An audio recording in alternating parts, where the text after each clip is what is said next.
সম্মানিত দর্শক মণ্ডলী, আজকে ইনশাআল্লাহ কথা বলবো আপনাদের সম্মুখে জাকাতুল ফিতর সম্পর্কে। জাকাতুল ফিতর এটি ফরজ এবং এটি প্রিয় নবী মুহাম্মদ মুস্তাফা সাল্লাল্লাহু আলাইহি ওয়াসাল্লাম ফরজ করেছেন এবং এর বিধান সেই মতো যেমন আল্লাহ তাআলা ফরজ করেন। কারণ আল্লাহ তাআলা বলেন, মান ইউতি'র রাসূল ফাকাদ আতা আল্লাহ, অর্থাৎ যে রাসূলের আনুগত্য করলো মনে করতে হবে সে আল্লাহ তাআলা আনুগত্য করলো। এমতো আল্লাহ তাআলা বলেন, ওয়া মান ইউশাকিকির রাসূল মিন বা'দি মা তাবাyyana লাহুল হুদা ওয়া ইয়াত্তাবি' গায়রা সাবিলিল মুমিনিন নুওয়াল্লিহি মা তাওয়াল্লা ওয়া নুসলিহি জাহান্নাম ওয়া সাআত মাসীরা। এমতো আল্লাহ তাআলা আরো বলেন যে আতিউল্লাহ ওয়া আতিউর রাসূল।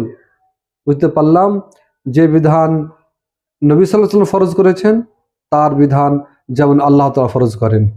এবং জাকাতুল ফিতর হচ্ছে ফরজ মুসলমানদের উপর, পুরুষ হোক বা মহিলা হোক, শিশু এবং ছেলে হোক বা বয়স্ক মানুষ হোক, প্রত্যেক মুসলমানদের উপর ফরজ। যে মানুষের কাছে একদিন এবং একদিনের চেয়েও বেশি কারো কাছে যদি খাদ্য জমা থাকে তার উপর জাকাতুল ফিতর ফরজ।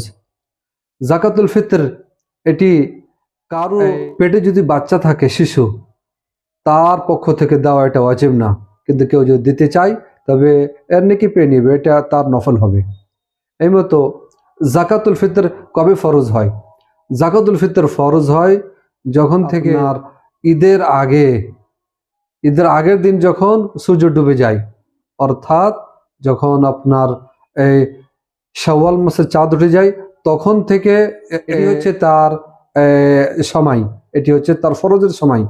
এবং উত্তম সময় হচ্ছে যে ঈদের দিন ফজর নামাজের পর থেকে নিয়ে ঈদগাহে যাওয়ার পূর্বে পর্যন্ত, এটা হচ্ছে আর উত্তর টাইম। কেউ যদি ঈদের নামাজের পর দেয় তবে এটা আর কোনো গ্রহণযোগ্য হবে না, এটি একটি তার সাধারণ একটি সাদকা হলো। কিন্তু কেউ যদি একদিন কিংবা 2 দিন আগে জাকাতুল ফিতর যদি দান করতে চায় তবে সে দান করতে পারে। যেমন হযরতে আব্দুল্লাহ বিন উমর রাদিয়াল্লাহু তাআলা আনহুমা হতে বর্ণিত আছে যে তিনি একদিন কিংবা 2 দিন আগে জাকাতুল ফিতর তিনি আদায় করিতেন।